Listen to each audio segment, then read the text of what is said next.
Hi అండి everyone. ఒక KG అల్లం తీసుకున్నానండి నేను. దాని పొట్టు వేసి కాకుండా ఒక గిన్నె జబ్బలకు వేసుకొని మొత్తం అల్లం గీకిన తర్వాత ఇంత పొట్టు వెళ్ళిందండి.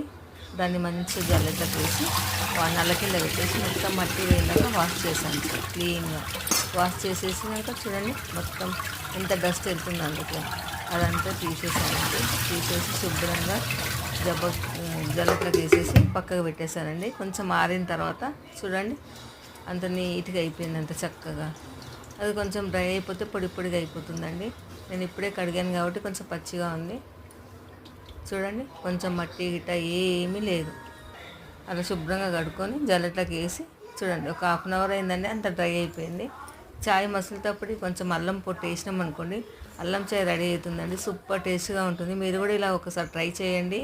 ట్రై చేసి నాకు కామెంట్ పెట్టండి ఎలా ఉంది చాయ్, అల్లం చాయ్. కామెంట్ పెడితే నేను అనుకుంటా మీరు చూసారు, ట్రై చేశారని. సూపర్ చాయ్.